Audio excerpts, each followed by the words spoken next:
जय हिंद दोस्तों, आज के इस इंपॉर्टेंट लेक्चर में हम सभी डिस्कस करने वाले हैं 24 अप्रैल 2025 के करंट अफेयर्स को। तो आप इस पूरे लेक्चर को बहुत ही ध्यान से लास्ट तक जोड़ देखिएगा। तो पहला और इंपॉर्टेंट क्वेश्चन है, जम्मू कश्मीर के पहलगाम इलाके में आतंकवादियों द्वारा पर्यटकों पर किए गए हमले में कितने लोगों की मौत हो गई है? तो 26 लोगों की मौत हो गई है। तो जम्मू कश्मीर के पहलगाम के बैसरन घाटी में 22 अप्रैल 2025 को हुए आतंकवादी हमले में 26 लोगों की मौत हो गई है। तो ये न्यूज़ आपने सुनी ही होगी कि जम्मू कश्मीर के पहलगाम में जो बैसरन घाटी है वहां पर कुछ पर्यटक थे, तो उन पर्यटकों पर आतंकवादियों के द्वारा हमला किया गया जिसमें 26 लोगों की मौत हो गई है और 20 से ज़्यादा लोग घायल हो गए हैं।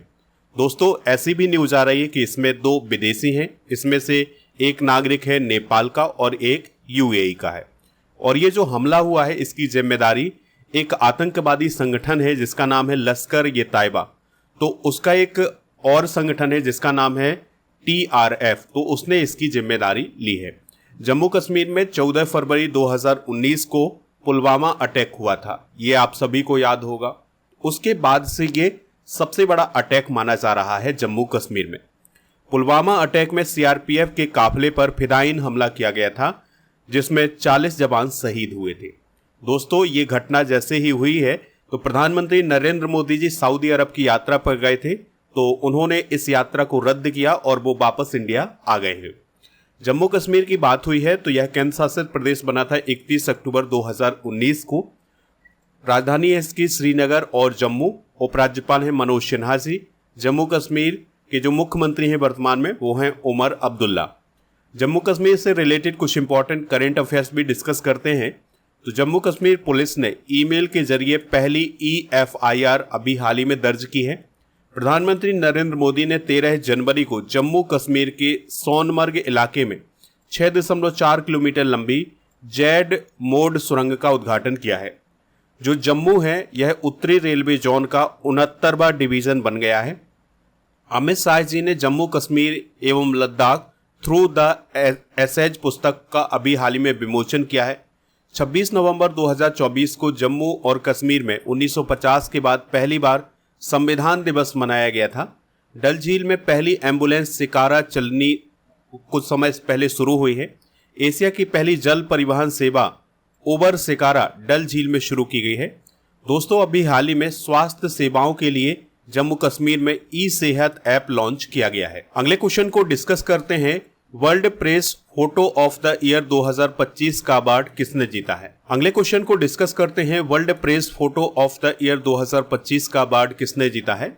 आंसर हो जाएगा समर अबू एलॉफ ने। तो दोस्तों, फिलिस्तीनी फोटोग्राफर हैं समर अबू एलॉफ, तो उनको world press photo of the year 2025 का अवार्ड दिया गया है। तो उन्होंने गाजा के एक 9 वर्षीय लड़के महमूद अजौर की तस्वीर खींची थी जिसने मार्च 2024 में गाजा पट्टी यानी जो गाजा सिटी है जो कि फिलिस्तीन के अंतर्गत आती है, तो उसमें इजरायली हमले में अपने दोनों हाथ खो दिए थे। तो आप इस तस्वीर को देख सकते हैं। इसी तस्वीर के लिए उन्हें world press photo of the year 2025 का अवार्ड दिया गया है। दोस्तों, समर अबू एलॉफ के द्वारा ये जो तस्वीर खींची गई थी यह अमेरिका के समाचार पत्र द न्यूयॉर्क टाइम के लिए खींची गई थी। इसके लिए यानी कि ये जो अवार्ड उन्हें दिया गया है इसके लिए उन्हें कितनी राशि दी गई है? तो 10,000 यूरो की राशि दी गई है। 2025 के कुछ प्रमुख पुरस्कार डिस्कस करते हैं। तो Laureus world sportsman of the year का अवार्ड किसे मिला है? मोंडो डुप्लांटिस को। और मैक ग्रेकर मेमोरियल मेडल मिला है विंग कमांडर डी पांडा को, जो कि इंडियन एयरफोर्स से संबंधित हैं। वर्चुअल दलित साहित्य पुरस्कार 2025 पी शिवकामी को प्रदान किया गया है। मैकाऊ अंतर्राष्ट्रीय कॉमेडी फेस्टिवल में मास्टर ह्यूमर अवार्ड दिया गया है आमिर खान को। Skoch award 2025 UP police portal को दिया गया है, यानी यूपी पुलिस का जो एक पोर्टल है उसको स्कॉच अवार्ड 2025 प्रदान किया गया है। सिटी की ऑफ ऑनर, लिस्बन शहर की जो सिटी की ऑफ ऑनर है ये राष्ट्रपति द्रौपदी मुर्मू जी को प्रदान किया गया है। और मित्रा विभूषण श्रीलंका के द्वारा प्रधानमंत्री नरेंद्र मोदी जी को दिया गया है। राष्ट्रीय युवा पुरस्कार आकर्ष श्राफ को दिया गया है और उत्तर प्रदेश अनमोल रत्न पुरस्कार निखिल सिंघल को प्रदान किया गया है। दोस्तों, ये जो तस्वीर है ये है मोंडो डुप्लांटिस की, और यहां पर आप इस तस्वीर में द्रौपदी मुर्मू जी को देख सकते हैं। अगला क्वेश्चन है, ड्यूरो मैकट किस देश के प्रधानमंत्री बने हैं? आंसर हो जाएगा सर्बिया। तो सर्बिया देश की संसद ने अभी हाल ही में डॉक्टर और शिक्षाविद ड्यूरो मैकट को नया प्रधानमंत्री नियुक्त किया है। हुआ क्या था कि इससे पहले जो प्रधानमंत्री थे मिलोस बुसेबिक, उन्होंने जनवरी 2025 में अपना इस्तीफा दे दिया था। तो अब संसद में वोटिंग हुई थी, तो जो ड्यूरो मैकट है इनके पक्ष में 153 वोट पड़े हैं 250 में से। इस प्रकार से ये सर्बिया के नए प्राइम मिनिस्टर बन गए हैं। सर्बिया की अगर हम बात करें तो यह यूरोप कॉन्टिनेंट का एक देश है। बेलग्रेड यहाँ की करेंसी है। राष्ट्रपति हैं यहाँ के अलेक्जेंडर बुसिक, और यहाँ पर जो करेंसी चलती है वो है सर्बियाई दिनार। ठीक है, तो ये पॉइंट आप नोट कर लें। हाल ही में की गई कुछ महत्वपूर्ण नियुक्तियां भी डिस्कस कर लेते हैं। तो ब्राइस ओलेगी नागोइमा गैबोन के राष्ट्रपति बने हैं। डेनियल नोबोआ, जिन्हें आप यहां पर देख सकते हैं, तो यह इक्वाडोर के राष्ट्रपति बने हैं। और क्रिस्टी कोवेंट्री अंतर्राष्ट्रीय ओलंपिक समिति के अध्यक्ष बनी है। इयाल जमीर इजराइल के सैन्य प्रमुख बने हैं, यहां पर आप उन्हें देख सकते हैं। फ्रेडरिक मर्ज जर्मनी के चांसलर बने हैं। अलेक्जेंडर लुकाशेंको बेलारूस के राष्ट्रपति बने हैं। यामांदू ओरसी उरुग्वे के राष्ट्रपति बने हैं। अब्दुल्लाह माइगा माली के प्रधानमंत्री बने हैं। और मैक्सिको की राष्ट्रपति बनी है क्लाउडिया सिनबाम, जिन्हें आप यहां पर देख सकते हैं। अगला क्वेश्चन है, एशियाई अवसंरचना निवेश बैंक या AIIB ने निवेश समाधान का उपाध्यक्ष किसे नियुक्त किया है? आंसर हो जाएगा अजय भूषण पांडे को। तो दोस्तों, एशियाई अवसंरचना निवेश बैंक ने अजय भूषण पांडे को निवेश समाधान का उपाध्यक्ष नियुक्त किया है। ठीक है, इस बात को आप याद रखिएगा। बात करते हैं एशियाई अवसंरचना निवेश बैंक की, यानी एशियन इंफ्रास्ट्रक्चर इन्वेस्टमेंट बैंक। तो इसकी जो स्थापना है वो 2016 में की गई थी। इसका उद्देश्य है एशिया और उसके बाहर के क्षेत्रों में सामाजिक और आर्थिक विकास को बढ़ावा देना। इसका मुख्यालय है बीजिंग, चाइना में, और भारत इसका महत्वपूर्ण भागीदार है। और भारत चाइना के बाद इसका दूसरा सबसे बड़ा शेयर धारक है। इस पॉइंट को भी आप याद रखिएगा। हाल ही में की गई कुछ महत्वपूर्ण नियुक्तियां डिस्कस करते हैं। तो पूनम गुप्ता अभी हाल ही में RBI की डिप्टी गवर्नर बनी है, यहां पर आप उन्हें देख सकते हैं। निधि तिवारी प्रधानमंत्री नरेंद्र मोदी जी की निजी सचिव बनी है। चल्ला श्रीनिवासुलु शेट्टी भारतीय बैंक संघ के अध्यक्ष बने हैं। और विकास कौशल HPCL के CMD बने हैं। और ताकाशी नाकाजिका होंडा कार्स इंडिया के अध्यक्ष और CEO बने हैं। अतुल कुमार गोयल भारतीय बैंक संघ के CEO बने हैं। और N गणपति सुब्रमण्यम टाटा कम्युनिकेशंस के चेयरमैन बने। और अनुज कुमार सिंह UPSC के संयुक्त सचिव बने हैं। बढ़ते हैं अगले क्वेश्चन की तरफ। भारत का सबसे बड़ा अंतर्राष्ट्रीय क्रूज टर्मिनल कहाँ लॉन्च किया गया है? तो यह मुंबई में लॉन्च किया गया है। इसकी लॉन्चिंग किसने की है? तो केंद्रीय बंदरगाह, जहाजरानी और जलमार्ग मंत्री सर्बानंद सोनोवाल जी ने। तो अब आपको यहां पर यह समझना है कि ये क्रूज क्या होता है और क्रूज टर्मिनल क्या होता है। तो क्रूज का मतलब होता है बहुत बड़ा जहाज, जिसमें होटल वगैरह होते हैं और इसमें टूरिस्ट होते हैं। ठीक है, बहुत बड़ा क्षेत्र होता है इसका। तो इस जहाज को क्रूज जहाज बोला जाता है। ठीक है, और क्रूज टर्मिनल ऐसा स्थान होता है जहां पर ये जहाज रुकते हैं। ठीक है, और वहां पर उनको सुविधाएं दी जाती हैं, उनकी मरम्मत वगैरह की जाती है। तो ये क्रूज टर्मिनल का शुभारंभ अभी हाल ही में मुंबई में किया गया है, जो कि भारत का सबसे बड़ा अंतर्राष्ट्रीय क्रूज टर्मिनल है। मुंबई इंटरनेशनल क्रूज टर्मिनल को भारत सरकार के क्रूज भारत मिशन के तहत डेवलप किया गया है। यह 4,15,000 वर्ग फीट के क्षेत्र में बनाया गया है। टर्मिनल प्रतिदिन 10,000 यात्रियों और हर साल लगभग 10 लाख यात्रियों को संभाल सकता है। दोस्तों, ये जो टर्मिनल बनाया गया है यह प्रतिदिन 5 जहाजों को संभाल सकता है। दोस्तों, भारत सरकार ने 30 सितंबर 2024 को मुंबई बंदरगाह पर क्रूज भारत मिशन की शुरुआत की थी। इस पॉइंट को भी आप नोट कर लें। चलिए कुछ इंपॉर्टेंट करंट अफेयर्स डिस्कस करते हैं। तो ओडिशा के पारादीप में भारत का सबसे बड़ा पेट्रोलियम संयंत्र बनाया जाएगा। दुनिया का दूसरा सबसे बड़ा चाय निर्यातक भारत बना है। गूगल ने बेंगलुरु में अपना सबसे बड़ा ऑफिस कैंपस अनंत खोला है। रिलायंस इंडस्ट्रीज गुजरात के जामनगर में दुनिया का सबसे बड़ा डेटा सेंटर बनाएगी। भारत दुनिया का तीसरा सबसे बड़ा मेट्रो रेल नेटवर्क वाला देश बन गया है। भारत स्मार्टफोन बाजार में तीसरा सबसे बड़ा निर्यातक देश बना है। काजीरंगा को भारत का दूसरा सबसे बड़ा तितली विविधता केंद्र घोषित किया गया है। तो ये करंट अफेयर्स भी आप नोट कर लें। अगला क्वेश्चन है, आर्टिफिशियल इंटेलिजेंस प्रदर्शन को बढ़ाने के लिए आयरन वुड चिप को किसने लॉन्च किया है? आंसर हो जाएगा गूगल ने। तो गूगल ने अपनी 7वीं पीढ़ी की आर्टिफिशियल इंटेलिजेंस चिप लॉन्च की है जिसका नाम रखा है आयरन वुड। तो दोस्तों यह एक ऐसी चिप है जो कि आर्टिफिशियल इंटेलिजेंस के प्रदर्शन को और भी बढ़ा देगा। ठीक है, तो इस चिप का नाम जरूर याद रखिएगा, आयरन वुड रखा गया है इसका नाम। चलिए कुछ इंपॉर्टेंट करंट अफेयर्स डिस्कस करते हैं। तो महाराष्ट्र भारत का पहला आर्टिफिशियल इंटेलिजेंस विश्वविद्यालय स्थापित करने जा रहा है। और डीप सीक एआई को अभी हाल ही में चाइना के द्वारा बनाया गया है। एआई समिट का आयोजन पेरिस फ्रांस में किया गया है। आरबीआई ने वित्तीय धोखाधड़ी के खिलाफ MuleHunter.ai नामक एआई टूल का इस्तेमाल करना शुरू किया है।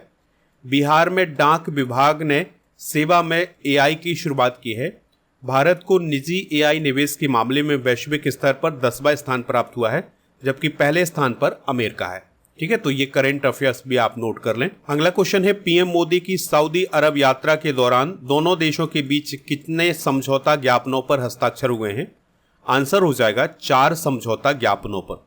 तो दोस्तों प्रधानमंत्री नरेंद्र मोदी जी सऊदी अरब की 2 दिन की यात्रा पर गए थे 22 अप्रैल को, लेकिन उनकी ये यात्रा अधूरी रह गई क्योंकि इस बीच जम्मू कश्मीर में आतंकवादी हमला हो जाता है, तो वो इस यात्रा को छोड़ करके भारत वापस आ जाते हैं। लेकिन उनकी इस यात्रा के दौरान 4 महत्वपूर्ण समझौते भी होते हैं। तो पहला समझौता है दोनों देशों की अंतरिक्ष एजेंसियों के द्वारा अंतरिक्ष के क्षेत्र में सहयोग करना, यानी कि सऊदी अरब और इंडिया की जो अंतरिक्ष एजेंसियां हैं वो एक दूसरे को सहयोग करेंगे। इसके अलावा दूसरा समझौता है नेशनल एंटी डोपिंग एजेंसी यानी नाडा और सऊदी अरब एंटी डोपिंग एजेंसी के बीच एंटी डोपिंग के क्षेत्र में सहयोग के लिए समझौता किया गया है। इसके अलावा जो तीसरा समझौता है वो दोनों देशों के डाक अधिकारियों के बीच इनवर्ट सरफेस पार्सल में सहयोग के लिए समझौता किया गया है। चौथा समझौता है स्वास्थ्य के क्षेत्र में सहयोग के लिए। ठीक है, तो ये 4 महत्वपूर्ण समझौते किए गए हैं। भारत सऊदी अरब संबंधों की बात करें तो दोनों देशों के बीच जो राजनयिक संबंध हैं ये 1947 में ही स्थापित किए गए थे। 2023-24 में भारत सऊदी अरब का दूसरा सबसे बड़ा व्यापारिक साझेदार देश था, जबकि सऊदी अरब भारत का 5वां सबसे बड़ा व्यापारिक साझेदार था। सऊदी अरब भारत के लिए कच्चे तेल का एक महत्वपूर्ण स्रोत है। 2023-24 में सऊदी अरब भारत के लिए कच्चे तेल का तीसरा सबसे बड़ा स्रोत था। इस पॉइंट को भी आप नोट कर लें। सऊदी अरब में लगभग 2.7 करोड़ भारतीय रहते हैं। इस पॉइंट को भी आप नोट कर सकते हैं। बात करें अगर हम सऊदी अरब की, तो यह पश्चिमी एशिया में स्थित एक कंट्री है। रियाद इसकी कैपिटल है और यहाँ के राजा हैं सलमान बिन अब्दुल अजीज और यहाँ के क्राउन प्रिंस और प्रधानमंत्री हैं मोहम्मद बिन सलमान। करेंसी है यहाँ की सऊदी रियाल। वेनेजुएला के बाद सऊदी अरब के पास दुनिया का दूसरा सबसे बड़ा तेल भंडार है। सऊदी अरब दुनिया का सबसे बड़ा कच्चे तेल का निर्यातक है। और दोस्तों सऊदी अरब में इस्लाम के 2 सबसे बड़े पवित्र तीर्थ स्थल हैं जिसमें मक्का और मदीना है। इस्लामिक सहयोग संगठन का मुख्यालय भी सऊदी अरब के जेद्दा शहर में है। अगला क्वेश्चन है, राष्ट्रीय पंचायती राज दिवस कब मनाया जाता है? आंसर हो जाएगा 24 अप्रैल को। तो दोस्तों भारत में राष्ट्रीय पंचायती राज दिवस 24 अप्रैल को मनाया जाता है। इस दिवस को मनाने की घोषणा 24 अप्रैल 2010 को की गई थी, उस समय के प्रधानमंत्री मनमोहन सिंह जी के द्वारा। दोस्तों ये दिवस 24 अप्रैल को क्यों मनाया जाता है, इसके पीछे का कारण है कि पंचायती राज से संबंधित 73वां संविधान संशोधन अधिनियम 1992 24 अप्रैल 1993 को लागू किया गया था। ठीक है, इसलिए यह दिवस 24 अप्रैल को मनाया जाता है। जो 73वां संविधान संशोधन था यह भारत में पंचायती राज व्यवस्था को संवैधानिक दर्जा प्रदान करने के लिए किया गया था। और दोस्तों इस संविधान संशोधन में हमारे संविधान में भाग 9 जोड़ा गया था। ठीक है, जिसमें 16 अनुच्छेद हैं, जिसमें अनुच्छेद 243 से 243 ओ तक वर्णन किया गया है। और इसके अलावा भारतीय संविधान में इस संशोधन के तहत 11वीं अनुसूची भी जोड़ी गई थी। भारतीय संविधान के भाग 4 के तहत अनुच्छेद 40 ग्राम पंचायत के गठन से संबंधित है। इस पॉइंट को आप याद रखिएगा। भारत में पंचायती राज के जनक कौन है? बलवंत राय मेहता। पंचायती राज व्यवस्था को लागू करने वाला भारत का पहला स्टेट कौन था? राजस्थान। पंचायती राज व्यवस्था सबसे पहले 2 अक्टूबर 1959 को राजस्थान के नागौर जिले में लागू की गई थी। पंचायती राज से संबंधित कुछ महत्वपूर्ण समितियां हैं, जैसे बलवंत राय मेहता समिति 1957 में बनी थी, अशोक मेहता समिति 1977 में, GVK राव समिति 1985 में और हनुमंत राव समिति 1983 में बनी थी। बलवंत राय मेहता समिति ने त्रिस्तरीय पंचायती राज व्यवस्था को बताया था, जिसमें ग्राम पंचायत, पंचायत समिति और जिला परिषद को शामिल किया गया था। पंचायती राज व्यवस्था से संबंधित कुछ महत्वपूर्ण अनुच्छेद डिस्कस करते हैं, जैसे अनुच्छेद 243A ग्राम सभा से संबंधित है, अनुच्छेद 243B पंचायतों के गठन से संबंधित है, अनुच्छेद 243C पंचायतों की संरचना से संबंधित है, अनुच्छेद 243K पंचायतों के चुनाव से संबंधित। अगला क्वेश्चन है, सऊदी अरब ग्रैंड प्रिक्स 2025 का खिताब किसने जीता है? तो ये जीता है ऑस्कर पियास्त्री ने। तो दोस्तों, ऑस्ट्रेलियाई ड्राइवर हैं ऑस्कर पियास्त्री, तो उन्होंने जेद्दा शहर में आयोजित की गई सऊदी अरब ग्रैंड प्रिक्स का खिताब अभी हाल ही में जीता है। दूसरे स्थान पर मैक्स वेरस्टैपेन रहे हैं, जो कि रेड बुल के थे। तीसरा स्थान चार्ल्स लेक्लर ने प्राप्त किया है, जो कि फेरारी के ड्राइवर रहे हैं। ठीक है, तो आपको क्या याद रखना है कि सऊदी अरब ग्रैंड प्रिक्स 2025 का खिताब ऑस्कर पियास्त्री ने जीता है। तो इस प्रकार से दोस्तों हमने आज के करंट अफेयर्स को डिस्कस कर लिया है। तो इस प्रकार से दोस्तों हमने आज के करंट अफेयर्स के जो इंपॉर्टेंट क्वेश्चन है उनको डिस्कस कर लिया है। आप स्टडी करके आपको इंस्टॉल कर लें। इसका लिंक डिस्क्रिप्शन बॉक्स में दिया गया है। यहाँ पर आपको paid course, e book, test series, daily current affairs की PDF, कोर्स एंड PDF वाला ऑप्शन मिल जाएगा। तो जो कोर्स एंड PDF वाला ऑप्शन है, यहाँ पर आपको राजा गुप्ता सर का जो अर्जुन GS फाउंडेशन बैच है वो मिल जाएगा। इसमें अगर आप छूट प्राप्त करना चाहते हैं तो उसके लिए कूपन कोड यूज करें अर्जुन 300। इस कोर्स की जो वैलिडिटी है वो 2 वर्ष की है। चलिए अब कल के करंट अफेयर्स को रिवाइज करते हैं। पिंक ई रिक्शा योजना किस राज्य में शुरू की गई है? महाराष्ट्र। RBI ने किस प्रकार के नाबालिग बैंक खाता धारकों को अपना बैंक खाता संचालित करने की अनुमति दी है? 10 वर्ष से अधिक आयु। विश्व आर्थिक मंच ने युवा वैश्विक नेताओं की 2025 की सूची में कितने भारतीयों को शामिल किया है? 7। अमेरिकी वैज्ञानिकों की टीम एक नए रंग की खोज की है, उसका नाम क्या है? ओलो। गरिया और वोरसो वोरोन उत्सव 2025 किस राज्य में मनाया गया है? त्रिपुरा। भारत ने ISSF विश्व कप 2025 के दूसरे चरण में कितने मेडल प्राप्त किए हैं? 7। लॉरियस वर्ल्ड स्पोर्ट्स अवार्ड 2025 में world sportsman of the year किसे चुना गया है? मोंडो डुप्लांटिस को। जेप्टो ने अपनी मूल कंपनी का नाम बदलकर किराना कार्ट टेक्नोलॉजीज प्राइवेट लिमिटेड कर दिया है। से क्या कर दिया है? Zepto private limited. ED के विशेष निदेशक के रूप में किसे नियुक्त किया गया है? बिप्लव कुमार चौधरी, T शंकर और N पद्मनाभन को। वैश्विक व्यापार परिदृश्य और सांख्यिकी 2025 किसने जारी की है?